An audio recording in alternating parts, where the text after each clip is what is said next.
ক্রমেই বাড়তে থাকা ডেঙ্গু রোগীর সাপ চামাল দিতে বিশেষ প্রস্তুতি নিয়েছে হাসপাতালগুলো। ঢাকা মেডিকেল কলেজ হাসপাতালে কর্তৃপক্ষ বলছে, একেবারে শেষ সময়ে নানান জটিলতা নিয়ে ভর্তি হয় অনেক ডেঙ্গু রোগী। এ কারণে অনেক ক্ষেত্রে প্রাণহানি এড়ানো যায় না।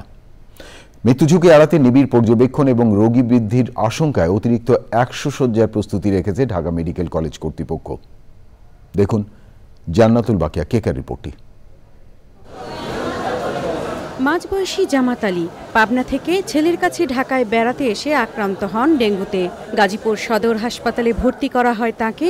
অবস্থার অবনতি হলে সেখান থেকে পাঠানো হয় ঢাকা মেডিকেল কলেজ হাসপাতালে। এখানে এসেই জ্বর আসে, জ্বর আসার পরে ছেলে সদরে ভর্তি করছিল, ওখান থেকে রিলিজ করে এখানে দিছে। এখানে আসার পরে বলছিল যে আইসিইউতে দেওয়া লাগবে। তারপরে আল্লাহ দিলে আস্তে আস্তে রিপোর্ট ভালো বেরোইছে, এখন বলছে অনেক সুস্থ। তার মতোই ডেঙ্গু আক্রান্ত অনেক জটিল রোগীকে রেফার্ড করা হচ্ছে ঢাকা মেডিকেল কলেজ হাসপাতালে। চলতি মাসের ৬ দিনে ডেঙ্গুতে সারা দেশে আক্রান্ত হয়েছে প্রায় ৩৫০০ মানুষ, মৃত্যু হয়েছে ১৬ জনের। হাসপাতাল কর্তৃপক্ষ বলছে, ঢাকা মেডিকেলে আসা ডেঙ্গু আক্রান্তদের বেশিরভাগই রেফার্ড রোগী। নারায়ণগঞ্জ, মুন্সিগঞ্জ, বরিশাল, বরগুনা সহ ঢাকার আশেপাশের এলাকার রোগী বেশি। অনেক অবস্থা খারাপ আছে। কি হয়েছিল? বমি করতো, তারপরে শ্বাস করতে কষ্ট হইতো, তো মাথা ঘুরে পড়ে গেছে। এখানে আইসা ভর্তি হইলো, ভর্তি হওয়ার পরে সাথে সাথে স্যালাইন পড়লো।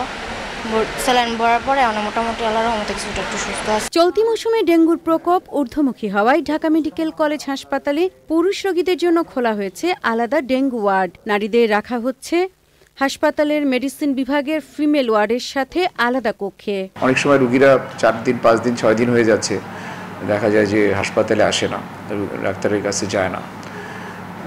শেষ মুহূর্তে একটা খারাপ অবস্থা হলে তারপরে হয়তো চলে আসছে। এমনকি আমাদের কাছে যেটা 2-1 জন যেটা মারা যায় আসলে, সেগুলোও কিন্তু দেখা যায় আমাদের কাছে আসছে বেশ দেরিতে, এবং আর একটা হাসপাতাল হয়ে রেফার হয়ে একটু কমপ্লিকেটেড হয়ে তারপরে আসছে। কেউ জ্বরে আক্রান্ত হলেই যেন পরীক্ষা করে এবং ডাক্তারের পরামর্শ মতো যদি চলে, তাহলে এটা এই মৃত্যুর ঝুঁকিটা অবশ্যই কমানো সম্ভব। রাজধানীর ঢাকা দক্ষিণ সিটি কর্পোরেশন এলাকায় ডেঙ্গুতে মৃত্যুর ঊর্ধ্বমুখী ধারা ভাবাচ্ছে সংশ্লিষ্টদের।